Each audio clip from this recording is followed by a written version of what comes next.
Oh, first off, congratulations on being 50 on your first innings back in the team. So just first off, how much time have you had to have a look at how the wickets are played and how that played into like how you approach your innings today? And yeah, just that first off. We've been training on those wickets next to the field, and they've been quite similar to these wickets. So we've had a decent prep in, and I had a look first 2 overs, and this is definitely one of the better wickets according to the boys that we played on. So yeah, for me it was just keeping it simple and seeing the boys home. Then I think only the second or third time you batted at 3 for the Dutch in ODIs. A bit new, the field back coming in after the power play. Were you happy to come in at 3? Is that something you're looking to do in the future? Or just talk us through your process, sitting in the dugout, waiting to go? Yeah, no, for me it's quite simple. It doesn't matter where I bat. I think as long as I can win some games for the team, that's my main role.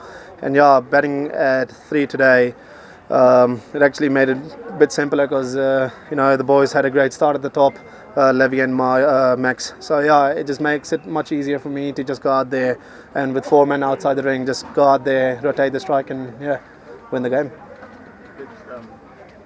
I'm not sure if you're allowed to talk about it, but I noticed Shariz isn't at the ground today. Is he okay? Is he fit? Yeah, just a bit under the weather, but no, he'll be fine. With 2 wins out of 4, coming back from the World Cup, was this result a surprise for you with the performance Namibia and Nepal? Yeah, obviously these guys are very good teams, and we know how tough it is to beat Nepal in home. I don't know what they had, like 14 wins in a row playing at home, and we know it's going to be tough. So we got to be out there and perform at the best level of our standards. And this ODI series on a high, what are you expecting in T20 series? Do you think the results will have fair share like the ODIs? Can't tell you. I don't know.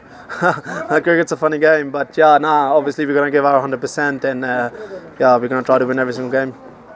Good. I'm sure you're going to get a grilling over what happened in this game. So just looking forward, actually, it's a long layoff until the next League 2 series. Is it just a question from here of refocusing on the short format preparations for the World Cup? And if you could give us some insight into what Nepal has planned ahead of the World Cup. Yeah, so first of all, obviously we have identified a group of people who we feel will make a difference in the shorter format, and they will join us now. And you rightly said, so a bit of gap for the League 2 cycle, but I think one of the very important reflection is that this League 2 cycle is going to be very challenging. All the teams are good sides, so we will have to put our plans in place for that too. Coming back to the World Cup thing, I think now what we will have to proactively look forward to is within a day against these 2 quality sides on the same surface, we'll have to put plans in place, and we'll have to make sure that our players who are knowing their roles, we'll have to step up and courageously execute those roles under pressure.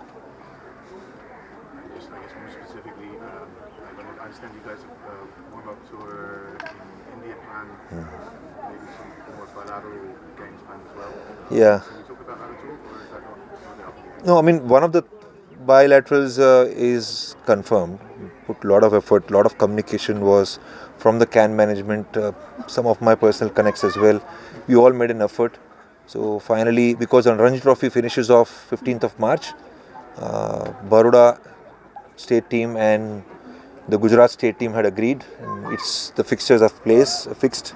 We play against these 2 sides at the end of March till first week of April. So that's something which we look forward to.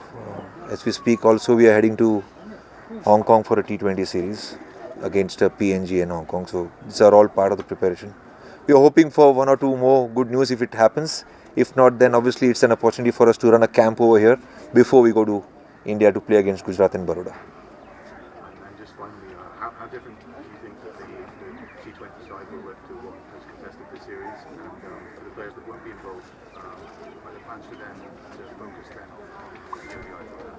Are you looking towards building to an extent 2 separate sides with 2 different formats? Not totally a separate side, but it's a good question.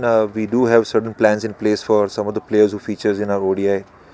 And at the moment, the way the surface is, the kind of surface that we are playing right now over here We feel that some of them might feature in our T20 squad as well for time being, and we'll see how they are able to execute their roles. It will be new for them, but one or two players might feature from ODI into our T20 as well for this series especially. But when it comes to plans for the ODI players, again, we are reaching out to some setups that we know, and when we are busy with the T20 World Cup, we want them to be actively involved in certain programs so that when again the ODI cycle starts, they are not rusty but they are ready. Cheers. Coach, it's the same story once again today. We had a good start.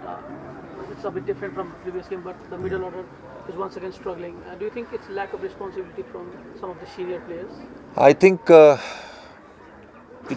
would not like to give a statement like that. I think one thing you are right about, that it seems like we are playing the same game again. And I heard captain also saying the same thing over that we need to learn, cannot repeat the same mistakes.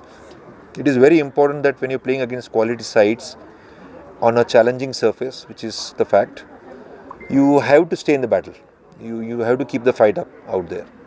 And the skills that you're presenting over there matters a lot. At the same time, it is very evident that when you have to stay in the battle, you have to show some courage as well. You'll have to remain brave as well. Batsmanship is an art, and I think our players are experiencing a lot of games, and they will have to learn from these games to learn art of batsmanship as well. And that is where they will have to grow. If we see in a broader perspective, we lost only 2 matches at home in last cycle. This time we've already lost 3 out of 4. So how do you see our home advantage? Is it a bit because of the only batting performance, or do you think we're getting predictable at home crop as well? No, a lot of learnings, to be honest. I would not like to go into detailing of everything. I would like to still say proudly that the way we conducted PM Cup mattered a lot. But we know that within whatever we have over here, we have to use the TU ground to ensure that we see a lot more talent who is growing over here, training over here in domestic cricket. And that was their opportunity. I felt our groundsmen made a lot of effort to keep working on the pitches, but this time the pitches were not batting friendly. And last year our strategy was to create a very even pitch, let the skills win. But this time around there was a bit of advantage when put it in the right place. And again, it's not an excuse, but we still had to make an effort.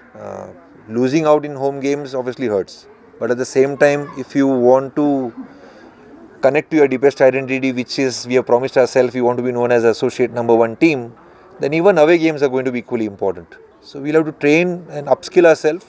We have been working very hard. I can say that. Pushing our players to come in the morning, start at 9 o'clock, 9:15, try to face the same conditions and upskill themselves against the challenges which our bowlers are trying to put them in, whatever possible things which we can do over here. And what they need to keep reflecting is we have to bring in maturity around it. And I think nothing is luck. It comes down to hard work, efforts, and deep diving into your roles. See the team, I think our ODI batters especially who have not performed are going to be on a big long rest because we don't have League 2 series until September, October, and it's in away conditions. So how will we prepare them for in this period? How will we keep them ready? One thing proactively which we have done is now that we have formed an A team. We are also creating a group of coaches who will communicate with each other. We want this responsibility to be shared between all the coaches. And if all these domestic coaches also step up, and we all unify together towards one single goal, at least it will be an effort towards grooming all these players. So we'll put programs in place, and then we'll see what comes out of it. Switching to more to T20I, we expect some changes. We still don't know with the team. What will we expect? Will you have a new look team, or will we have similar individuals? All the players who featured in our T20 World Cup qualifiers will be here for sure. Along with that, we expect 1 or 2 of our players from this ODI to also stay around. So I'm sure the T20 squad will be announced today. It's already in place, so it should be announced today or maybe tomorrow morning. But we have decided with our players who will come in. Once it's out, you'll come to know. All good? Dhere dhere dhanyawad.